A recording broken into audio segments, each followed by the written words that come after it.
Hey, what is going on, you guys? Welcome to One of Each, the Dumb and Hungry podcast, where we talk about our food adventures and our favorite food groups. I'm Angelo, the Dumb and Hungry. And I'm Mychall. Hello, Mychall. How are you today? I'm okay. Still mentally, physically recovering from the weekend. Whoa. It sounds like you got a pretty intense weekend. What's going on? I went to Disney for the first time in maybe the pandemic. I don't remember. But yeah, Disneyland specifically. Oh, wow. Okay. So it's been a while then for you. For me, yeah, it's been a year, maybe two. Well, I remember that time we went, just before the pandemic.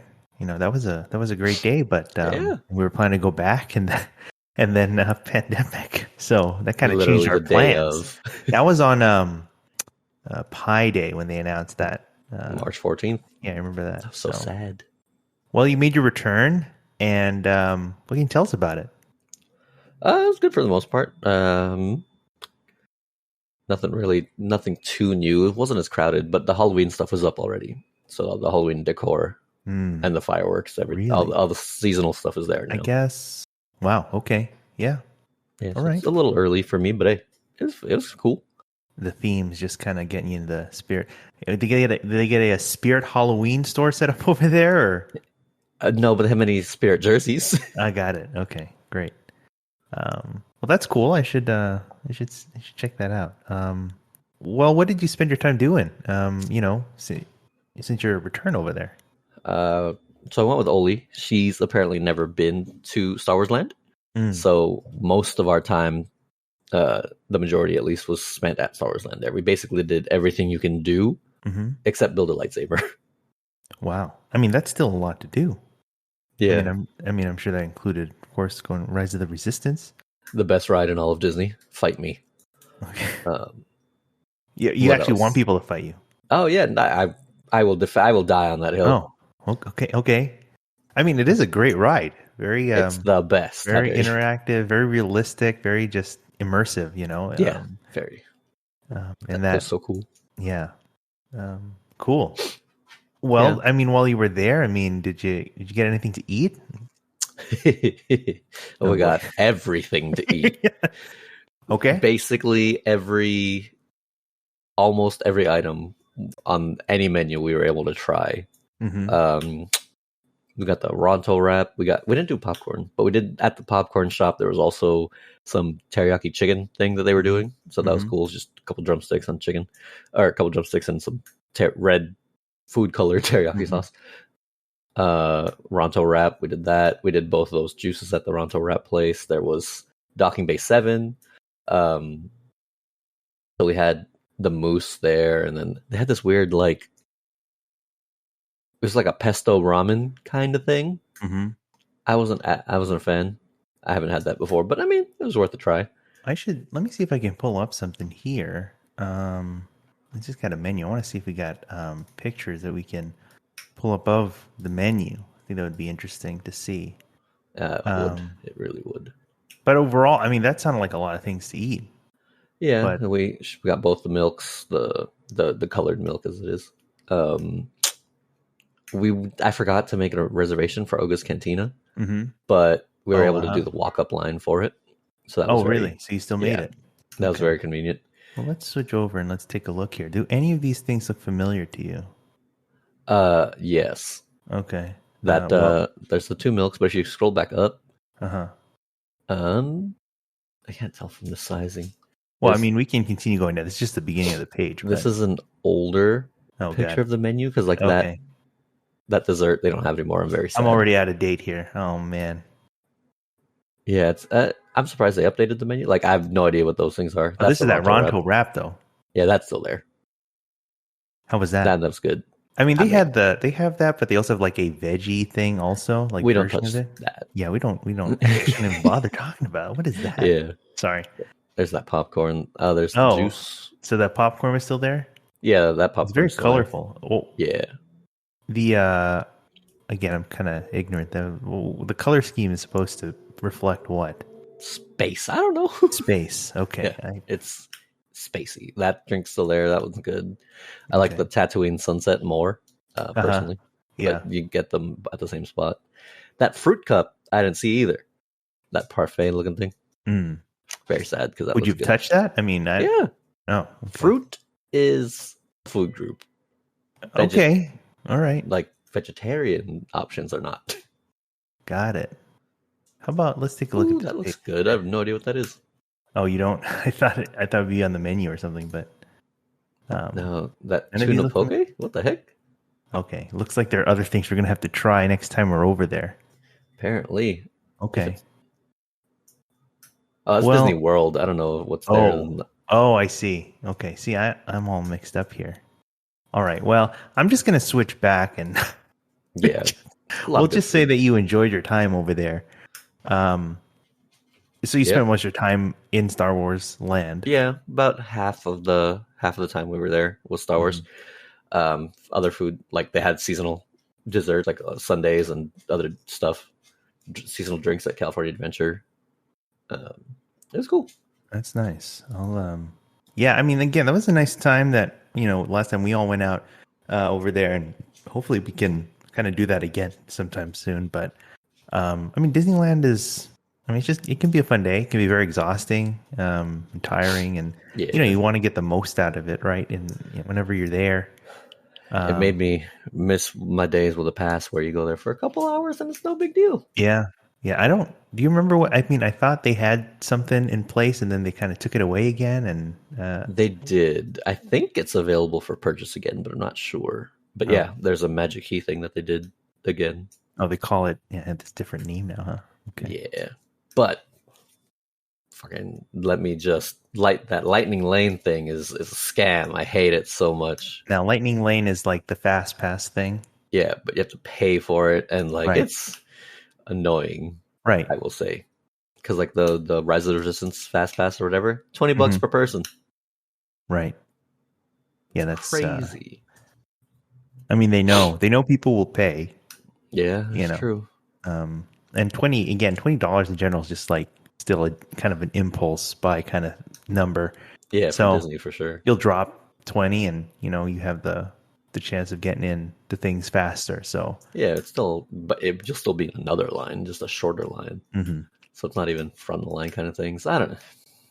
All right. Well, don't get too down. Hopefully you still had a good time. Oh yeah, no, it's great. It's still a good experience. Good. All right.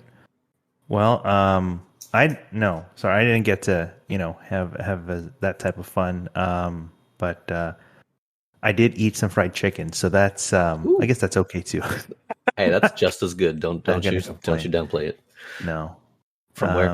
I mean, we have a lot of solid fried chicken spots in LA, whether fast food or like sit down or whatever. But I went down the street from my place, and there's a chain that's probably not maybe talked about as much. It is still kind of widespread in the LA area, but not as widely talked about maybe, called Louisiana's famous fried chicken. Oh. Okay, good. Yeah, I've heard of it. So it's interesting. It's like it seems like every location you visit, okay, in different parts of LA, everyone's like a little different. It's like they're not all the same as far as like how the setup is, what the restaurant looks like. It's like it's got the name, and the brand and whatever, but it just seems like everyone's kind of a little unique, which is kind of interesting. Like there's one in like South LA that I recall, like it's not just fried chicken, it's fried chicken and like Chinese food. I remember that story. I mean, yeah, like takeout. It's like legit just, fast food Chinese, but you get your fried chicken too. It's like, okay, yeah, I dig it, down where I went, in addition to the fried chicken, you had like fried seafood as well, like the catfish, shrimp and stuff. But on top of that, they also have like this they have like a selection of donuts. It's like just the window right there is like a case for donuts. So okay, so get like a like a glazed donut or something, and just like it's like your fried chicken and donuts, just like house-made donuts, or I mean, just like a typical donut shop. But it's like they make it themselves, or they get it from a donut shop? No, they make it there. That's awesome. I mean, it's interesting. Like the sign, like you see again for the fried chicken, but then right below that is like a sign for the donut shop. It's not a separate space; it's the same space. Yeah, they probably use the same oil too. Makes it a very interesting flavor. That's it. I'd be so down. It's Honestly, so that funny because good. it reminds me, like, in downtown, there's a spot that reminds me of this called Astros, and Astros in downtown they serve, that's their shtick. It's fried chicken and donuts. Okay. which is a very nice pairing, and they do it very well. I mean, it's a very good combination. Very well made donuts, very crispy fried chicken. But it's in downtown. It's a little more modern and trendy or whatever. Mm-hmm. But here, I don't think they meant to do it. They just like stuck these two things together, right? And then boom, you got fried chicken. And there are your donuts. Nice. Yeah, please tell me. Oh, please tell me they have an option for a chicken sandwich with donuts for buns. I think it's a DIY. Damn. All right, that's fine. That's fine. You can DIY it, man. I mean, that's next time. But the donuts were, they're pretty good. I mean, kind of your standard yeast fare of yeasted, caked, whatever. Oh, both. Okay, good. Yeah. So, I just found it pretty cool. Find that. So, maybe one day I'll take it down there, or we'll have to visit. Next time I visit your place, I'm just gonna go. Hey, just go down there. He's like, Angela, who? Yeah, just went straight down there. We'll make our own chicken sandwiches. Yes, exactly. Okay, sounds good. But speaking of more food, thanks everyone for joining us again as we talk about some more of our food adventures. Hitting up local spots and pop-ups and just kind of this underground scene, if you will, that's filled with just a lot of good food and even more so like good people that we meet along the way. So today's food group we're going to talk about is yet another important addition to the foundation of of having a well-balanced nutritional lifestyle. Okay. And that food group today is barbecue. Okay.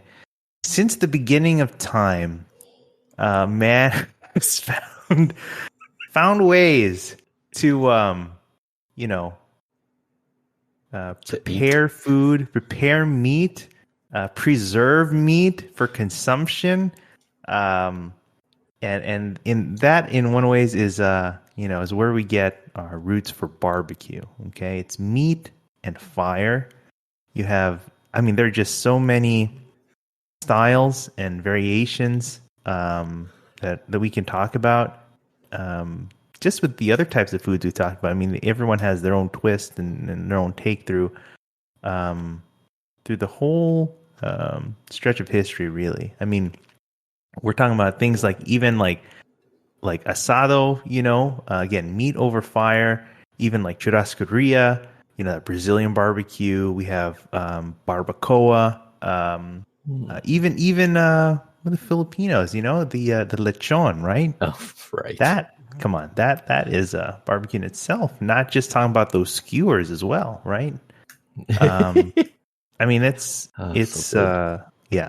Even char siu. Talking about that's barbecued meat. There's just so many takes and different styles, cultural identities, I think, that really lend to to a culture, and you can find that through their smoked meats. So today we are going to kind of hone in on a particular style barbecue, and that is range from the regions of Texas. Okay, Texas style barbecue.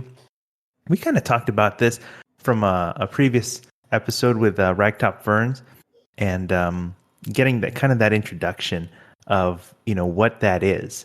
It's a low and slow method of cooking, mostly with indirect heat, in a large kind of smoker, and smokers can come in different kind of shapes and sizes, but you're really kind of having this kind of heat source, this external firebox, if you will, filled with, your woods and, there's other things that ignite with the fire that move through this chamber, with heat that smoke the meat in a over a long period of time.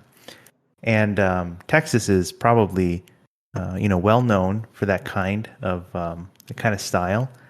And one of the places we're going to talk about today that I think probably lends is a good example, whether in LA, in California, or even throughout. Even head to head with Texas, if you will, is this spot that I think is we all kind of know a little pretty well.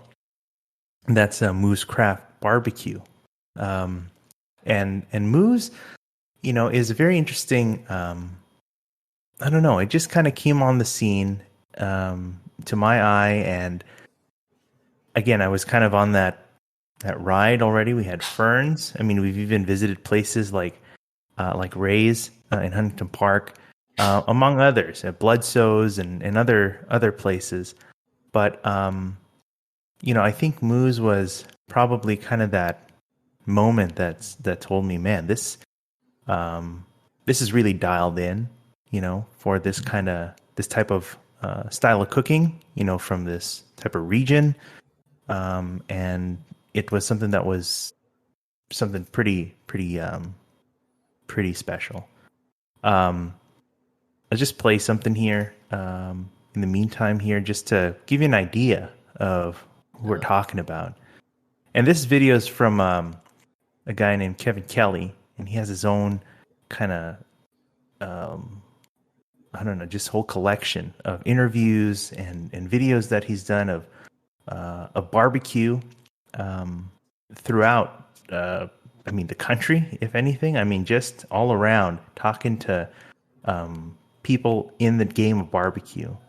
And this is a video, older video of Moo's at Smorgasburg, which is kind of, again, that open market, kind of open air market in downtown LA, held weekly. And it's so empty. It was a different time. It must have been like before they opened. Before opening, yeah. Yeah. It's still wild seeing it so small. But look at that. Though. You've got that menu right there. It was not much, interestingly, has changed, but still a lot has kind of been enhanced, I think, over time. But look at that. As the transition goes, you get people lining up. Yeah. But yeah, Moo's, they make that Texas-style barbecue. And again, in Texas, they're even in Texas, you have different regions, depending on the part of Texas is big. It's a big piece of area, but even in the different areas in Texas, you have different styles of barbecue that have evolved over time. If you go from east to west, the story and the chronicle of barbecue really kind of develops over time, can change depending on what part you're in. But when we're talking about here with places like Moo's and some of these other places we'll be talking about soon, it looks like we're focusing more on like the central part of Texas, Central Texas barbecue, and they're better known for things like brisket. That's probably the king there. But we also have like our ribs and sausage, beef ribs, things like that. Again, a lot of it cooked low and slow in the smoker. But yeah, this is what Moo's was really honed in on. And in addition to, again, this incredible menu, simple but still like a really excellent, selection, you have just as great sides and desserts. What we're looking at here is them cutting the pork verde sausage, right? And behind that, next to that was the jalapeno cheddar as well. There you go. It's cutting that up right now. Sorry to my audio listeners that are not able to catch this at this moment, but you can watch this on YouTube. We'll have this, don't worry, we'll have this available for you. So, but it's really something else. I always enjoyed, very carnivorous as I am. I guess this is just really one of those times where I started really getting turned to paying attention more, I think, to what what smoked meats are and what they really could be. And again, not even really knowing what Texas barbecue is. I think we got to appreciate that even now. I think Mychall got overwhelmed. He got too much, and so he had to step out because it was just too much to handle. Isn't that right, Mychall? It's just a lot to handle. I'm hungry. Yeah, it's that sounds right. But I mean, there's just an incredible menu that they serve up there. This is one of those places also, I think, that, again, really talking about this line culture, the people waiting in line, for several hours probably to wait for their food. And in addition to, this low and slow cooking method, right? You also have this period of time, you're waiting in line, namely because they're cutting this stuff to order. You order typically by a certain portions, a certain size by weight, like half pound, stuff like that, and they'll cut that to order because if you cut it earlier, the meat it'll start to kind of dry out. So you want to cut it just right when you're ordering, so it's fresh. It's still very, the meat's still juicy and tender, and so you could be waiting a while, especially those that order large platters, and and it could take a while, but I think it's one of those things that's easily worth the wait. Again, people will just spending like time in, Disneyland or whatever, you spend your time on your favorite rides, your favorite attractions, you're waiting for the fireworks show, things like that, right? So you make time. Yeah. Smorgasburg is your Disneyland. Yeah, you could say that. I mean, it's a magical place. It is the most magical place. We were waiting at Smorgasburg for 3 hours one time for Moose, if I remember correctly. Was it that long? I think so. That's the longest. And that might have been the first because we got there later. Because they always sold out really early. So, but we didn't know that at the time. I see. I mean, you're probably right. I mean, we have had our share, right, of waiting for food, for hours on end.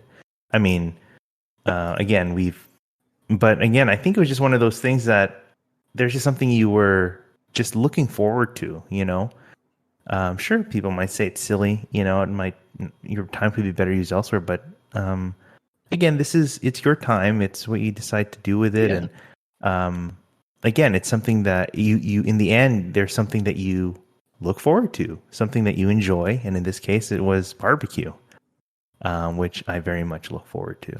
So, every time.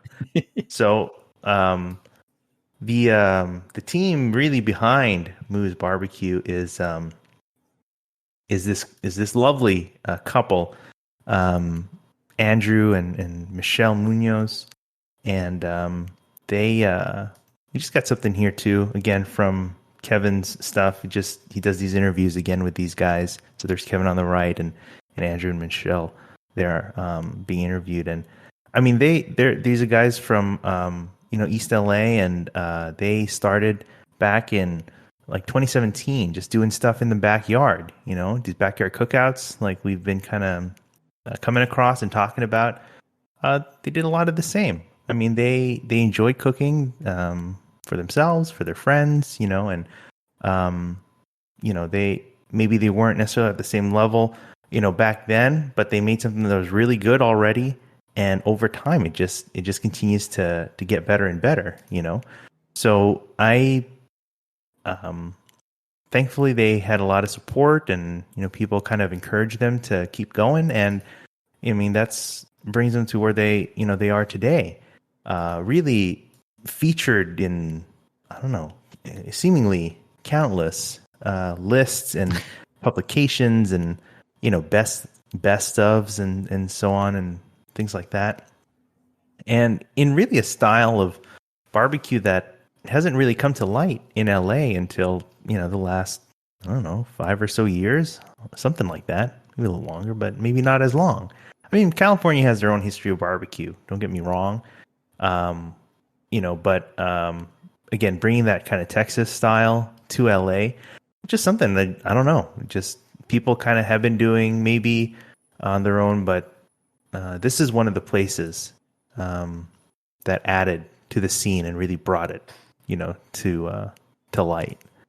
So, I mean, that's they're definitely in the know of the barbecue community, whether in California and even in Texas. All the barbecue guys, they talk, they know each other, they're friendly with each other, they share their tips and tricks and all that, and I think a lot of how they got, I think, as great as they are is because they asked, others, they asked for advice, and people were kind enough to provide, and give advice and to teach, and so you pick up on that and you just kind of run with it. And again, with an area like LA that's very, diverse, and you have a lot of cultural, backgrounds that lend to the culinary scene, and the kind of food that's shown, as part of your identity. I think this is one of those places that you see again that kind of Texas style, but in California with these LA notes in there. So it's really something really different, I think, and just a welcome addition to that scene. So I don't know. As far as where they are, we'll kind of go through where they've been and how they've kind of ended up where they are. But just as a quick look now, currently they are in LA. They have a brick and mortar, which is great in in LA, in downtown, kind of in the northeast area of LA, in Lincoln Heights, and they are just kind of there on North Broadway and easily off the 5. I mean, it's very accessible from wherever you're coming from, and it's a brick and mortar. I mean, it's a legit large space. Even got a tap room in there. They've got they have their whole selection of barbecue that they're cooking. So it's quite it's really quite good. I just see a picture. See if I bring this up here, if this is relevant. I mean, this kind of shows you like a little bit of what they're serving these days. Again, the meats that you order kind of a la carte, you order by the weight. So you get half pound, full pound. Sometimes if you're if you're feeling just a little bit peckish, I mean, you could do like quarter pounds and things like that, or a couple of slices, a couple of bones of ribs, things like that. But typically, you're going to order, by the half pound or so. And then their sides, like I said, they have just equally excellent sides. You've got loaded beans, mac and cheese, things like that, and then very LA kind of homage, I think, is the Mexican street corn, esquites. So they serve a side of that, and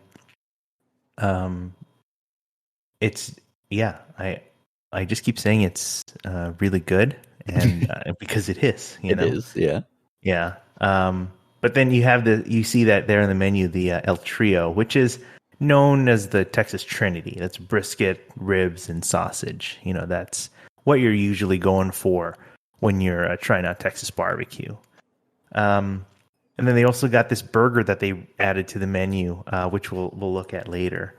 In addition to various sandwiches they make, the desserts and things like that. So it's quite a great assortment. I mean, again, relatively simple and straightforward, but a good menu nonetheless. So, like I said, they started in the backyard. That was back in like 2017.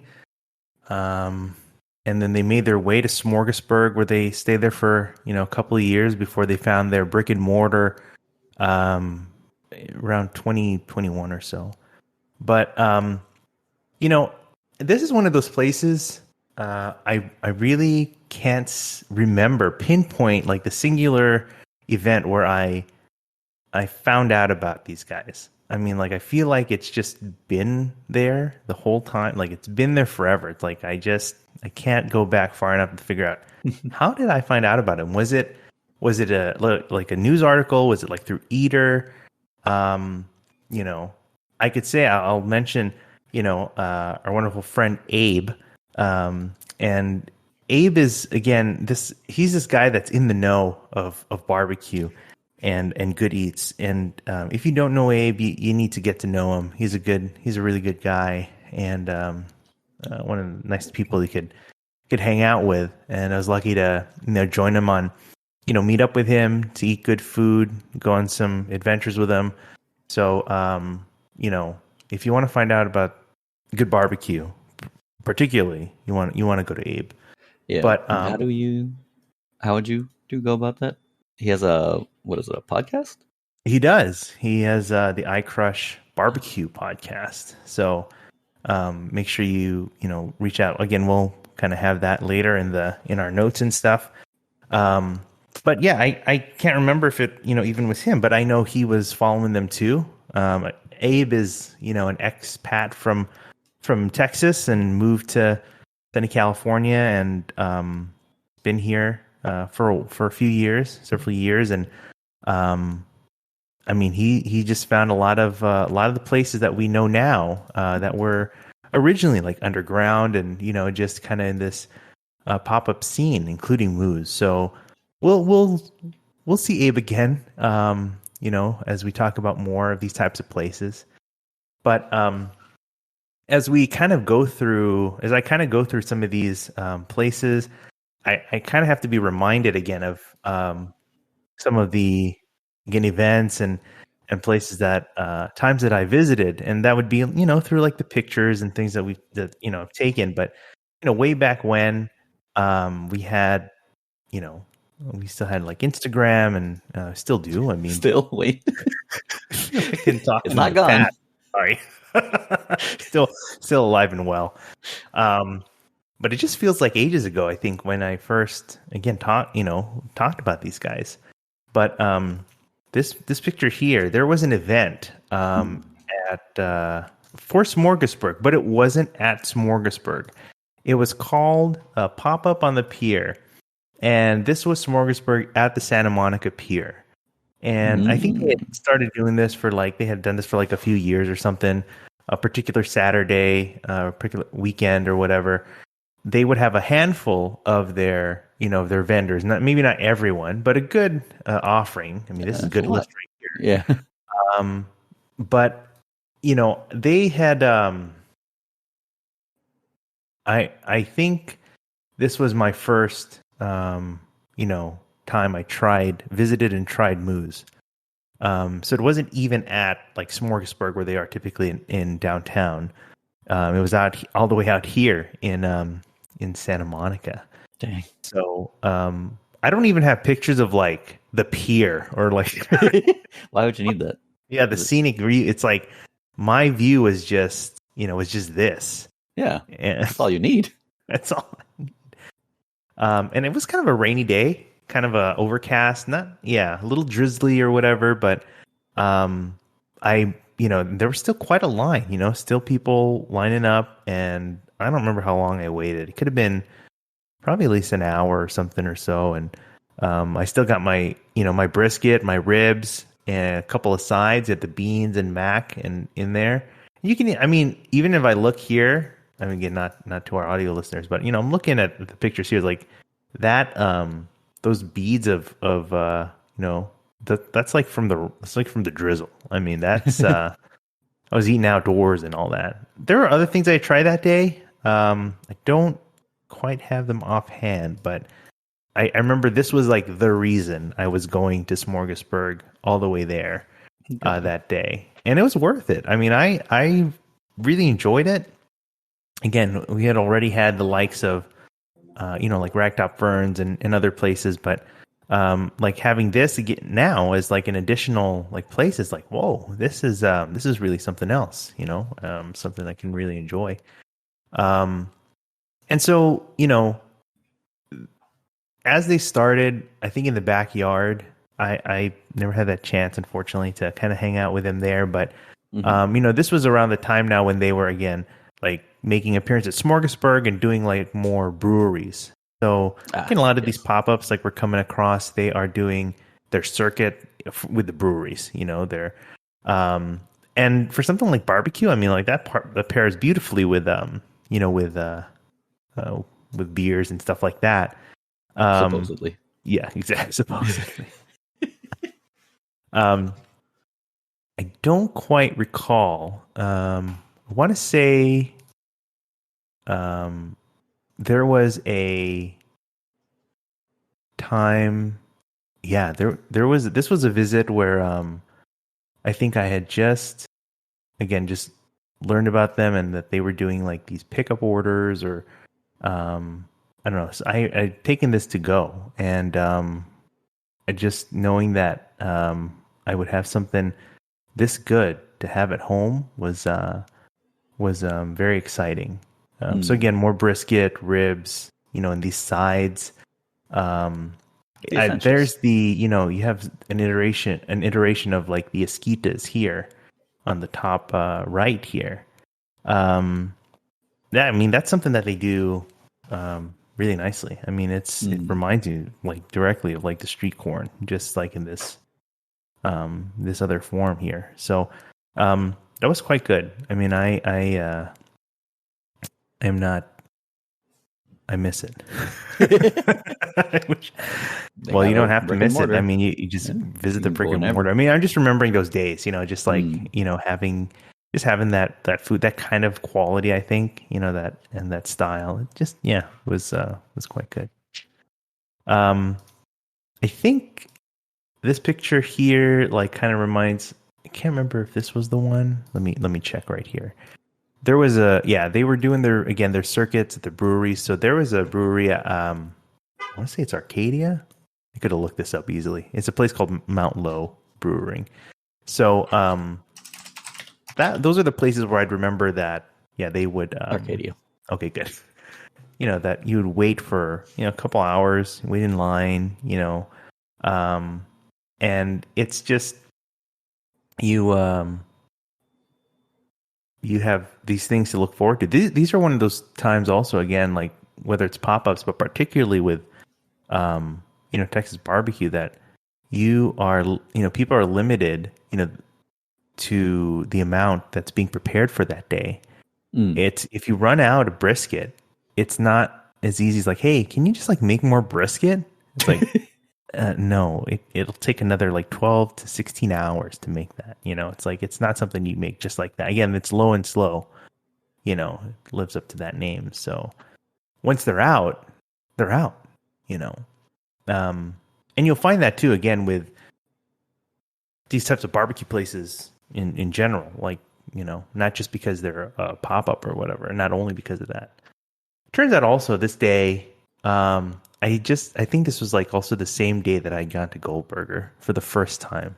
So I had Goldburger on their first pop-up, and then I went over here.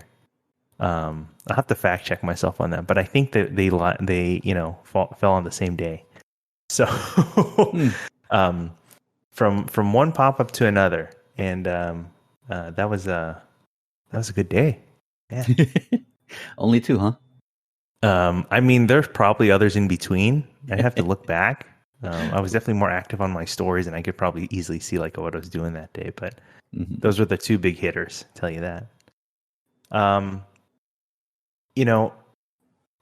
Interestingly, around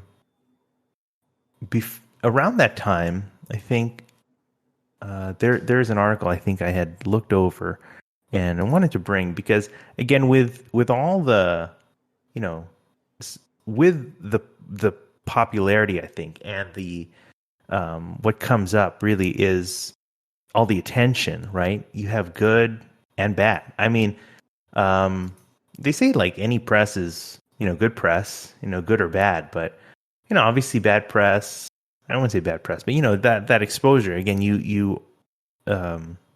There might be more eyes on you, and some might be more critical than others.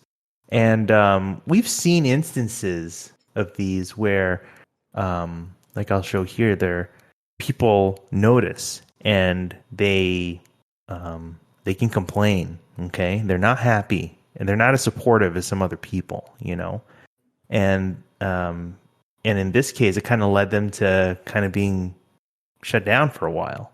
So this was back in like early 2018, looks like it. But they were shut down for a while. At that time, there are like no details, what happened or, why and things like that. I mean, people just call and, and just say, there's something going on. I mean, we saw that with like Burgers Never Say Die, right? I mean, we were at the backyard and that same day, like after we ordered our food, we were waiting it, but then they shut down just that day, and, you get the kind of attention and people will notice. So they, thankfully, I think that was already, they had already, by the time they already kind of figured out how they were going to do things, permitting and, stuff like that. Again, Smorgasburg was, I think, a big, big deal, helping kind of paving the way to kind of get them in, to set it up in a way that was, permitted and legit and, something they can do, more regularly, but it was just interesting to see, sad to see when those things happen, but it's encouraging to know that, when they do come back, they do bounce back and, it kind of paves the way for the next step, I think, for something that's, something better for them, So, I mean, I'm glad they didn't give up. That I think through the adversity, I mean, like it kind of changes your game plan, your perspective, and makes you rethink how you want to do things. And in this case, I mean, they came back pretty strong. So, you remember also that we, I don't remember how long after that, but there was at Smorgasburg again. They make these appearances. They were at this like barbecue day. So, there were a lot of, different spots there, but Moo's was definitely like the one popular. They were packed, they were just serving left and right and they were prepared. I mean, they had a lot to serve, but, and then thankfully, like soon after that, they would become like a normal, like regular vendor, be there like week on end. And, you could get your barbecue fix, every week. So, again, that was, it was a good direction, that they were able to take. But again, they were still making like hopping back and forth to different breweries and different spots, to just stay in touch, I think, with, people in the community and things like that. So that was pretty good. But we have other, kind of things that they,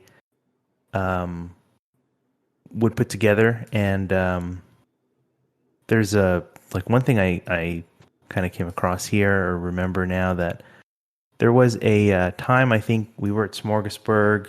I can't remember who was there exactly, but we had this excellent spread of barbecue. We have the beef rib. We have the sausage there. There's brisket down there too.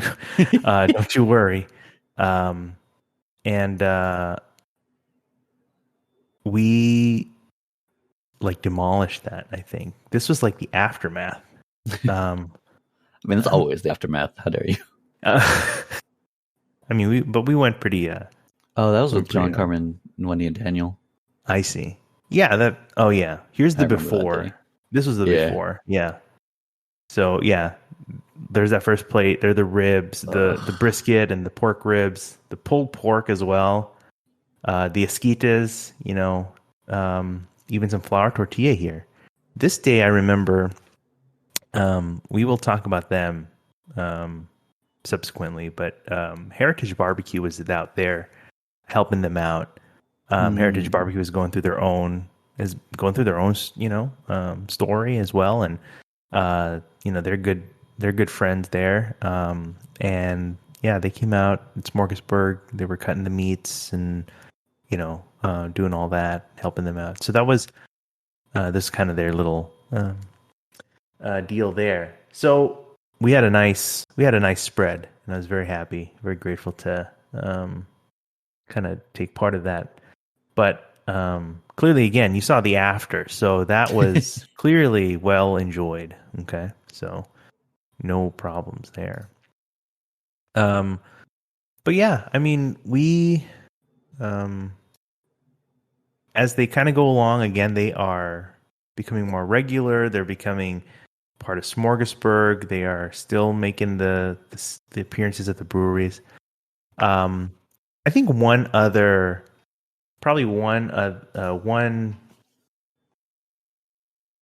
word would I guess I throw out there would be one kind of important event. I guess I can't not bring up. Is this event called the All-Star Barbecue event from LA Times, the LA Times Food Bowl, and that was back in 2019. Is that right? I can't even read now, but yes.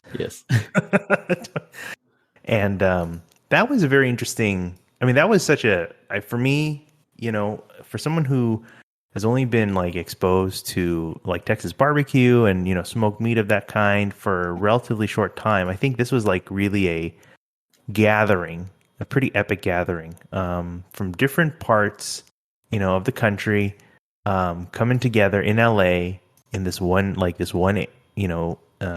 this one event to showcase all their all the finest smoked meats around.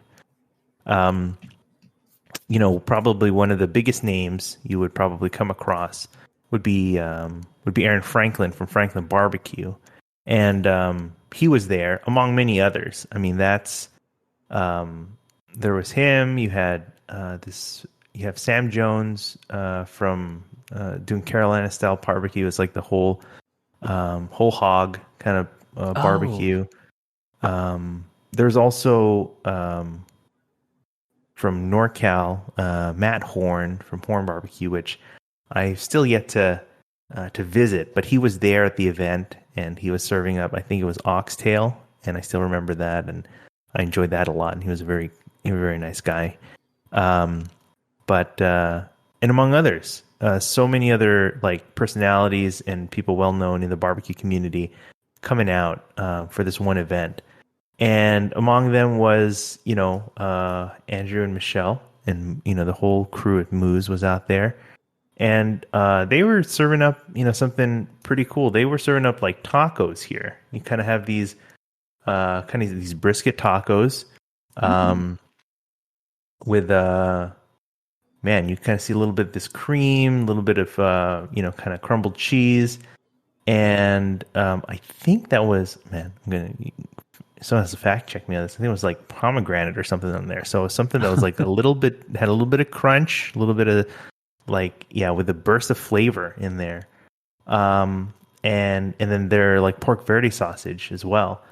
It was a really good bite. I mean, I think easily one of the favorites from what I could see, like from the crowds and stuff. I mean, there were so many places there. Here's a bonus one from Adam Perry Lang from APL, and it's just a bunch of beef ribs. Yeah, the stack of just stacked on stacks on stacks. So, by the way, that guy he's doing a pop up right now in at a brewery in Torrance, and he's serving up like his pork ribs and beef ribs, and that's something like you don't want to miss there. But yeah, no, I mean, that day was pretty epic. Again, that food bowl event. I mean, Abe was there. He was doing his podcast. He was like interviewing everyone over there. I think I got a little spot in there. I don't really say anything good, but yeah, Danny from Heritage was there. Fern from Ragtop was there.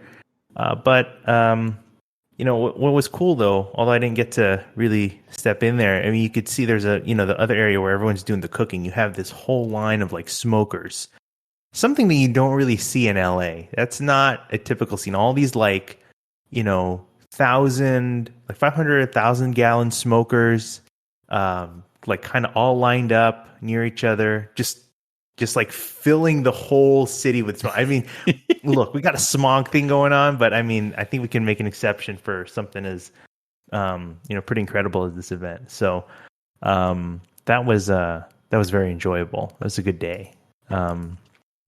And yeah, it's too bad. I enjoyed that, we got to meet up with some good people and kind of talk about, really what these barbecue places like really contribute, I think, to their respective like communities and areas, and the identity, I think, of these places. So I don't know, it that's what really I'd say spurred me along. I think it was also the same year that I got to take those trips out to Texas. Yeah, we had 3 times in 1 year.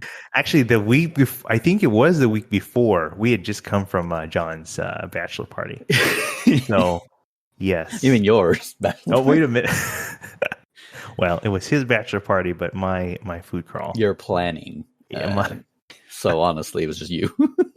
It was interesting because actually it's kind of a tangent, but yeah, remember after like the day we flew in, like back to LA, we went straight down to the OC to have Heritage Barbecue. Yeah. Because I believe that was like the Cinco de Mayo. So, that they had like this menu, I think, that I wanted to try, but I'm like, yeah, we got to go. But we had just spent like the weekend. It wasn't even it was a day. We were. Well, it was a full day, right? It was definitely, like definitely a full 24 day. hours. Yeah, but most of it was barbecue, guns and barbecue. Texas. Good old Texas. Yeah, but when we came back, we went back for barbecue. Yeah, we did. So, and then I went back again for this event. So yeah. Man. And then didn't you go like a couple of weeks prior to John's thing also to scout for his? Well, it wasn't really for scouting. I mean, at that time when I was planning his bachelor party, I had already like made the plans for him. Yeah. Like I already locked in his stuff. But at that time I was like thinking, I think I want to go. And so I found dates that were open for me beforehand. And so I got to do my own like little mecca over there, because I think with places like Moose and a lot of these places, I think a lot of these guys tend to make a trip out there. They do like this this crawl of like all these hot spots and meet all the people, and it kind of opens your eyes really to like the potential of what you can do with smoked meat, with barbecue. So, and I think this was one of those cases, like with Moose. It's like you go there, you see, you observe, you learn, you take it back with you, and you make something out of it. It's a barbecue pilgrimage. Okay, that wasn't for me. For me, I was just there to eat. I just ate a lot, man. I should probably talk about that on its own thing. That trip itself gets its own. That whole thing was just pretty epic, yeah. But oh man. That was good. I enjoyed that a lot.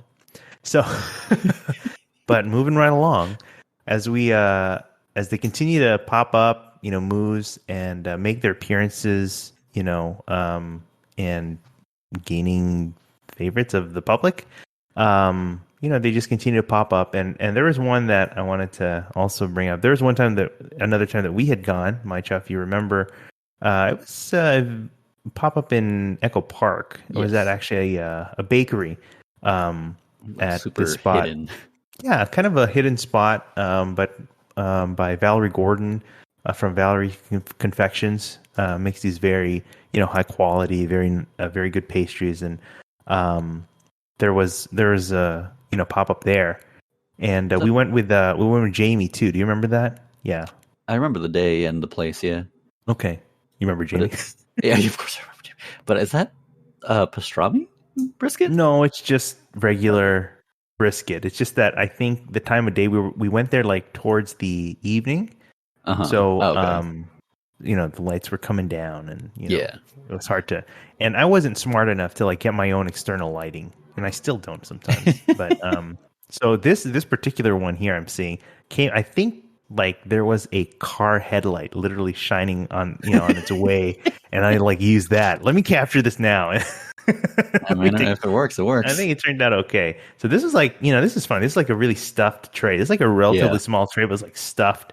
3 sausages, like let's see, that probably must be a pound of close brisket. to a pound of brisket. Yeah, and at least half pound of ribs. But that was a good plate. I don't remember how much we got to tear through there, but we definitely got through a lot of it. You, me, and Jamie, I'm sure we ate all of it. Well, yeah. I mean, we definitely would finish it. Yeah. I mean that. So that was. This was a very. Bless you. Thank you. Yeah, quite a good day. And we had. I think we'd gone there a little earlier, so we had like the desserts and stuff. Also, like we tried from the out bakery the itself. Yeah. So Valerie's Confections. I think I hear that. I read that they are opening another, location in Glendale. It's like this much larger, more elaborate, spot. Yeah, because it was tiny and like really hidden. Oh, there it is. Yeah, but something to look forward to there. Yeah. So I mean, hopefully we get Jamie on here. I mean, she's been talking about, and I'd love to have her on here. So Jammers, I'm talking to you. So we'll get you on here. Okay. many adventures. Yep. Exactly. And again, barbecue and food, it's just something that things that you can is always better enjoyed, I think, with people. The person we're gonna kind of talk about here, someone that definitely never wants to eat alone. Okay, and will always look down on you for eating alone. Yeah.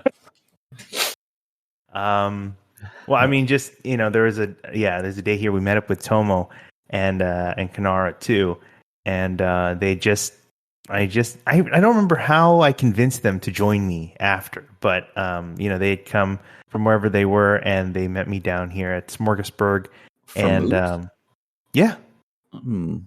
Surprising, right? Yeah. Yeah, you don't believe me, but that's what happened. So, beef rib. I know. Well, yeah, we have this tray that we're showing here. It's a big tray. We had a good offering here. To what you were speaking to earlier, this is a pastrami beef rib. Yeah. So you can see it's very red, very brined. I think I don't remember how early on this was in their kind of iterations of this. I want to say it's relatively early. But even so, they were really doing it. Like it's strong pastrami, a brine in there. So you got that. You got your pork ribs, your sausages, the brisket, and the sides. You got the mac, this potato salad. So somehow I convinced them to join me for this meal. So this was very very enjoyable. And you can even see, where is she? She's here somewhere. Yeah. Oh. Yeah, there she is. Okay. I don't know. I don't remember. I just said, hey, take a picture with me or whatever. Let's take a picture, and she obliged. But did she consent to these photos being released? I'm not sure, but at that time she was fine. So yeah, again, just like being able to share something. I think that's like the pro move, right? I mean, you get to, for something to eat, you get something in this quantity. It's probably better shared with at least 2-3 people. Who are you? Okay, if you share, there's less for you. Okay, well, I mean that was for them. I had my own. Or your own identical platter. I had them make my separate identical tray. God, if you could eat all that by yourself, I'd be impressed. Yeah, but I mean, look at that. I mean, look at that. The beef rib. I mean, the pastrami brine in there. So in addition to like just the real tenderness of the beef rib, I think beef rib, although I've really enjoyed brisket, for a long, I still do. I think, beef rib is probably like where you want to go as far as like a real like mouthful of like beef flavor. I think that's like the move to go to get a beef rib. It's available, definitely. Yeah. So that was also pretty good time that we had. And one other, we kind of moving along, and as we continue to visit, we this visit here gives me an excuse to again shout out Abe. So it's nice because again, when you have like these kind of things that you enjoy in common, sometimes you'll run into each other, to different events and stuff. So this was at Smorgasburg again, but I just kind of ran into him and kind of hit each other up, and were able to enjoy some food together. And this was what we shared. There's again the another appearance of the pastrami beef rib. With more sausage, brisket, and then this addition here, these barbacoa tacos, kind of on a kind of crunchy shell, taco. So that was we enjoyed that together, and I believe we also had, David from Goldline, I believe, was also there. So David, who's behind Instagram account Goldline, who is hit up in a lot of great food spots and in the know and all that. He you got to give him a shout out because he just in addition to being a really good guy, he had worked with Moose for a while, helping them out in the line and all that. And this day, he was just enjoying these. We were enjoying these tacos with him together, and but he definitely had a good amount of time that he spent with Moose during their pop-up days and all that, and even into the days of the brick and mortar too. But David from Goldline, someone you want to check out as well. But this was these were pretty good. Now I'm trying to fact check myself again, but I don't actually remember if these were. I think these were just. I don't remember if these were hard shell tacos. These probably were not hard shell tacos. These were probably just like regular soft tacos. That picture makes it look like it. Yeah. Okay. So I wasn't there. I don't know. It was a long time ago. Okay. Don't. Yeah. But I do remember them. They were very good. Nevertheless, so again, these are like barbacoa. With all these fixins, you got the onion, the cilantro in there, the salsa. I mean that was a very good eat right there. So now that was kind of early. Now this is like kind of getting to 2020, and so as we had some pretty interesting events during that time. Really? A little thing called the pandemic. Oh snap! Oh yeah, I had no idea, but.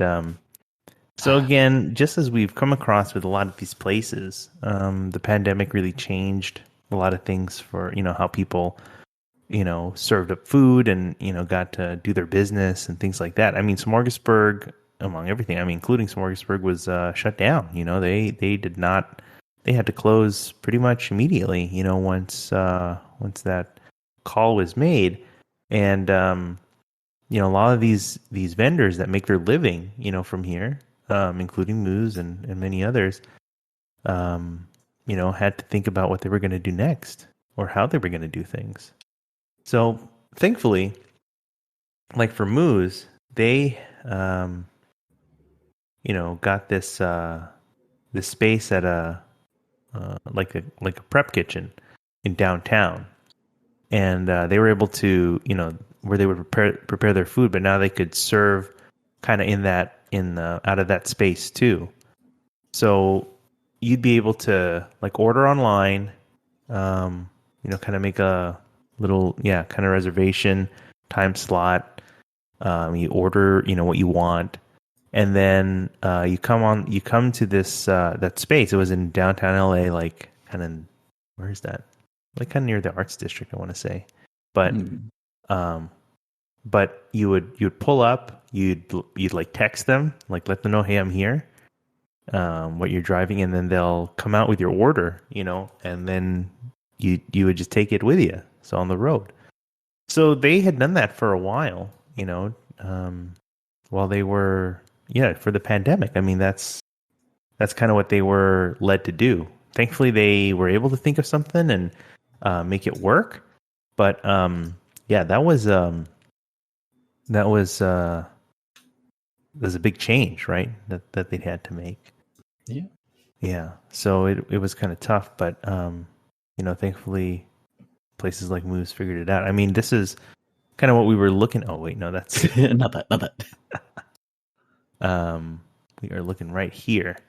But yeah, I mean, these were like what you're talking about. I mean, they had like the that Trinity kind of thing, like deal where you have the brisket, the ribs, and the sausage, and they pack it up for you, and you can take it to go and enjoy it at home. I mean, maybe it's not the same as like enjoying it right away, or like in like an open air setting or whatever. But again, this was definitely a different time, the pandemic.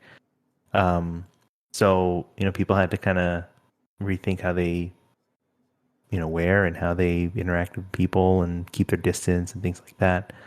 But, that was just like one example of like where they had gone. This was like another example, again, featuring, the venerable blanket. Homo. What? But this one here, we have ribs, sausage, brisket, but then we also have the addition of the. These were pork belly burnt ends, I believe. These were good. Everyone's got each barbecue spot kind of got their own take on it. These were pretty good. These are like smaller bite-sized ones, so they're like easier to eat more at a time. Yeah. So it's like popcorn, just like pop them in your mouth and like you're good. So that was a good one too. But yeah, again, you just order, you pick your time slot. Thankfully, you order early enough during the week when they drop these, you just kind of get you lock yourself in. That's the thing about places like these pop-ups and places like that. I mean, you find out about them by word of mouth and like social media. That's becomes a very strong tool, an important source of, how you get recognized. Social media for sure. I mean, that's where you would follow a lot of these guys so you can keep up with the latest news, on like when they're doing these different events, when they are dropping like the ordering, links and the times and things like that.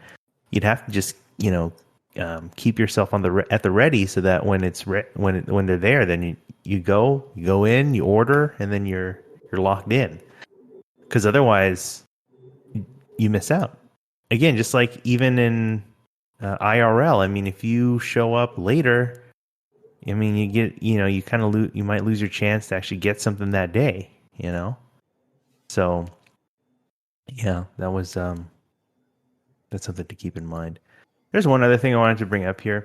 They had the this one here is like their key lime pie. I think this was a recent. I mean, this wasn't at that time like a recent addition. And so it's Mychall, like kind of really the mastermind behind a lot of these desserts, sides, and sweet treats. And this key lime pie is like really nice. It's like it has enough sweetness and enough tartness, from the lime. It's really enjoyable in this like graham cracker crust and everything. But it's like it's small, right? It's like personal size. Yeah. But I mean, again, I know you like a good pie, and I don't know where key lime pie falls on your like whatever. All pie is good pie. All pie is good pie. Okay, good. Oh yeah. So this, I think this would be up there too. Yeah, I think I've had that, and it was delicious. There's one. Okay, so this is as my name implies, I am very dumb and very hungry, and so this day they were serving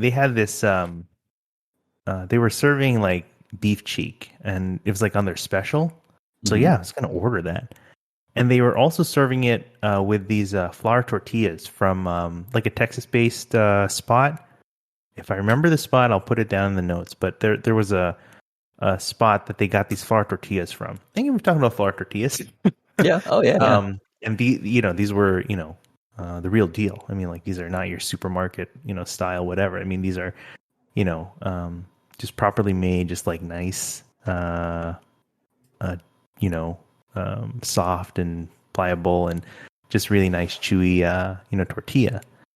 So I was very excited to try this, right? So you have the tortilla, you put the barbacoa on there, you top it with all your with all the fixings on there, right? And so I'm like, yeah, it looks great. I mean, it's excellent. You have the salsa and the onion, cilantro. And I got the things that I got really excited. I got like kind of overexcited. Like I want to like showcase this. I want to share this, right? Like, this is good stuff. And then I had to be reminded, forgot who reached out to me. One of them did. And said, yeah, don't, and in a very, and if, of course, just like in just like a friendly way, like just as a reminder, like, hey, don't forget to heat up these tortillas. These are not completely cooked. Oh, right. So it's fine. I think maybe I already had one before I realized, oh yeah, it probably would be better if I heated this up. Look, oh man. Now you tasted it. You knew something was off. It's fine. I didn't think it was off. That was great. Well. But cooking it was 1,000 times better. I'd say that. I'm sure. But on top of that, I mean, the dumb brain work in there. I mean, this was just like another, kind of reason why Moose was just really, really great in their food, in their service, in their friendliness, just all around. They something you could look forward to and enjoy. So as we continue, to move forward again, they're doing these pickups now. I think they were mostly staying there, even when restrictions were kind of easing up. I don't think they were necessarily like going out to breweries or spots like that. I think again the restrictions were still kind of in place for kind of making things like that pretty tough. But that's okay because we flash forward now to like 2021, and we hear this announcement of a brick and mortar coming up in LA. And this would be very exciting news for everyone. So they found this spot in Lincoln Park that not only was just a lot of space for seating, had a nice outdoor space. It had the space, of course, for their smokers, but they it was also a tap room, so it gave them the opportunity to serve drinks, beers and stuff. I think the license, was also make the licensing easier. It was already in place. They just kind of had to do a few things to transfer it over. I mean, it would just seem like the perfect spot, I think, for them, and just really worked out for them. So I remember kind of hearing from maybe another interview, like this is them saying like this is kind of their new backyard. This is the kind, they want those same kind of vibes and fun times that they can talk and have a good time, and just a good like kind of backyard cookout again. So this was like kind of what the outside looks like. It was, I forgot what was there before. Doesn't matter. Okay. It's moves now. Right. That's all I care about. All right. Yes. But this article kind of gives a good, insight into, how, what they were really looking forward to and what they wanted to bring. These days they are, they're kind of serving. It's like kind of a lunch still kind of thing. Serving up in the late morning and up until like maybe the late afternoon or something like that, or until sellout. They had ideas of doing dinner stuff and different types of bites, not just like straight up barbecue, but different bites that they could do different times of the day. But I'm sure we'll look forward to seeing stuff like that. But again, this was a big deal. I mean, seeing barbecue, especially with these smokers. These smokers, these big smokers, aren't really things that you see, typically in the LA scene, the LA kitchen scene. I mean, before that, you had things like you had Slab, which is a good example because, they brought, high quality, Texas barbecue to LA, but they had the restriction of using, not using the same types of smokers. They would have to use like a restaurant quality like box smoker, which could still produce good food, which they do.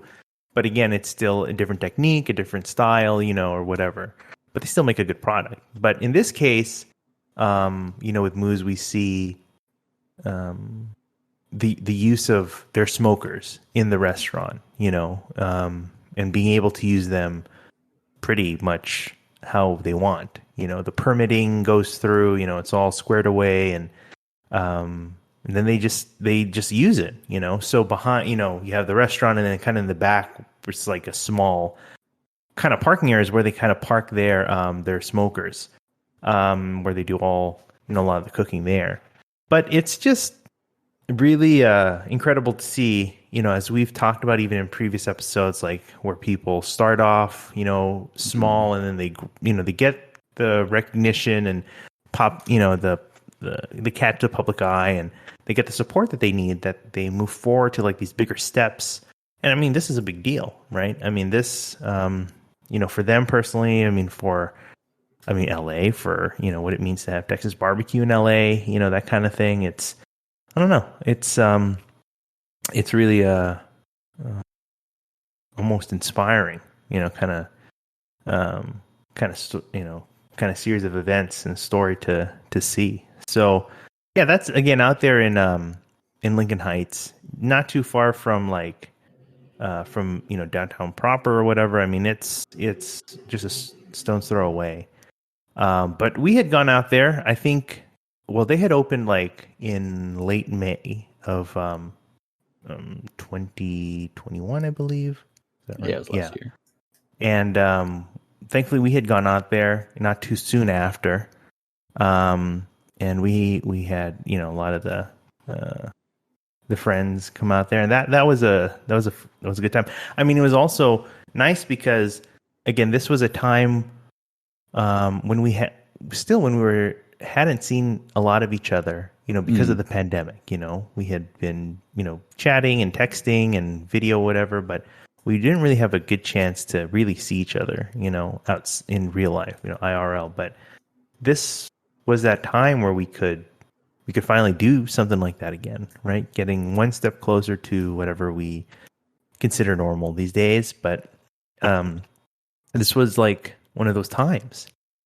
So this was, this is like the outside, of what it was. We saw that earlier, like, the space there to the right, with kind of the adornment there, the signage. We have this kind of awning, kind of shaded area, which is like the outdoor space. It's a lot of space, out there too.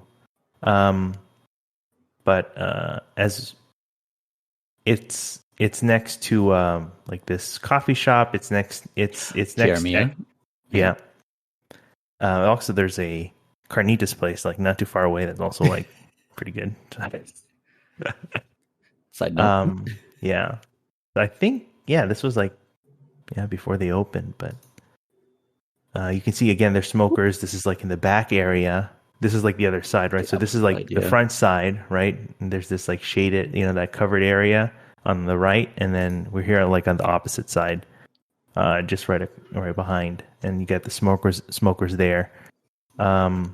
Got the sausage going, you got the ribs and all that, but yeah. So this is like a little bit of the inside.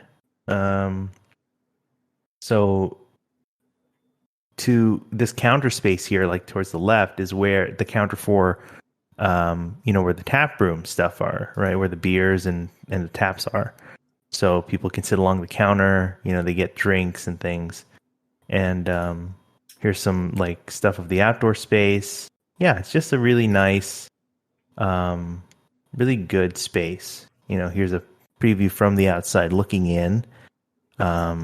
It's a lot of space for beers and taps. It's just you really found a good spot there. But yeah, I mean, we get a lot of food, right? We as usual. We ate a lot of food, which was excellent. So, and that was nice. Actually, this was nice because we had like kind of this natural light coming in from like that roofed area, that covered area, but enough coming through to like with this nice lighting. So, yeah, and it was like everyone was there. I mean, we had a lot of the, and it was definitely like going on that day. We had a lot of good times. We ordered a lot of the sides. They had this edition of the dessert. It was like this tres leches bread pudding, I think is what it was. Right. Yeah. It, topped with the strawberry and all that. And again, we tried a couple of the beers and things. So, yeah, that was a good start, knowing that, yeah, this is going to be a place that I think will stay for a while, be here for years, to come, be a fixture in LA. So yeah, that was very enjoyable. Do you remember that day? Oh, I definitely remember that day. It wasn't opening day, but it was opening weekend. Yeah.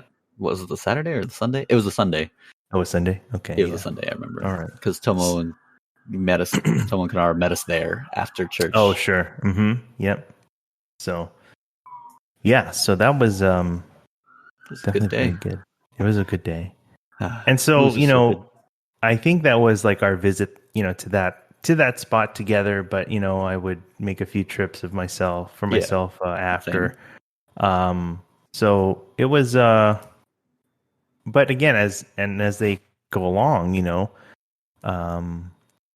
one other, I think, notable thing I wanted to add here was the addition of this item here. This is their smoked burger. So, when you cook things like brisket, you trim off a lot of, fat, and trim off a lot. Yeah. So you can get it smoked properly.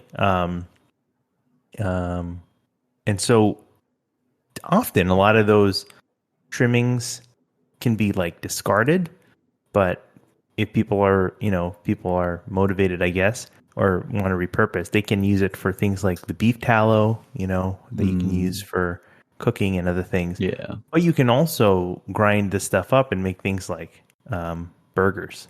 Okay. I don't know what their actual, their exact, approach or technique is, but I believe it involves something like that. So they have these burgers that they and they put them in the smoker. I mean, they form them in the patties and then they throw them in the smoker, and they don't take too long to cook. But yeah, they this is probably I love a good burger, and I'm sure you do too. But like major food group, yeah, absolutely. Again, important food, yeah. So this is another wonderful addition to the burger landscape. So if you have a chance, and when they're available, which I think they are like regularly now, like menu, at first, like they were just kind of rolling it out. They'd have limited quantities. You definitely would want to get one, So, I mean, yeah, it's something else. This is a good burger. I mean, like from many of the burgers we've had, this is definitely another one like on there you want to add as a good burger. So, yeah, I mean, as they continue, I mean, they're still doing their thing. You know, you hit them up out there in at the brick and mortar in Lincoln Heights, and it just shows you that, you know, that barbecue scene, I think, is very strong in LA. Texas barbecue, particularly, you know, has really gotten a lot of good attention with places because of Moose and many other spots that we'll be talking about. But again, Moose has made their way on, you know, many lists, LA Times, even Michelin guides, and even some appearances on network TV. And I don't know, it just kind of shows you, you know, really great outcome for, you know, this couple who really put a lot of their confidence in each other, and again, the support of those from the people around them that support them and want to see them succeed. And hopefully, you know, that shows in, you know, the quality of their food and, you know, what they do. There is one other article here, you know, you can look at when you can, that talks about just kind of the different types of barbecues that you can hit up in LA, different styles, again, beyond Texas, but different styles that you can appreciate, right, you know, in our community here. So it's something that I think is worth checking out. And again, Moose is a very welcomed addition, and we're very happy to, you know, have them, and really look forward them to continue what they're doing, and how they will continue to, like, you know, do the next big thing. So, you got any thoughts on that, Mychall? I mean, specifically, just I'm glad that they're there. I'm glad they finally have. Well, not finally. It's been a year now, I guess. But I'm glad that they have a brick and mortar. Because I remember because like every time I've been there, it hasn't been at like the wait from Smorgasburg, which was hours on end just to get your order. So it's nice. It's nice to have like a more accessible Moose. Yeah, absolutely. Yeah, that's kind of comes with its perks there to have a space, you know, you can call your own. And next time you're, you know, either in the area or have a hankering for a craving for barbecue, any sort of smoked meat, really, you should check these guys out. Again, all the stuff we've talked about, hopefully we'll kind of gather and put in our notes here, and that you can check out. But I want to thank you again, everyone, for joining us. We are, you know, very excited. We are excited. We enjoy kind of talking about these places we've been to, and we hope that we can bring you more great examples of great food, and these good people that that you can meet yourself, but with that, you can find us here streaming on YouTube, and you'll also be able to find the audio wherever fine podcasts are served. But until next time, I'm Angelo. I'm Mychall. And on your next food adventure, remember to try one of each.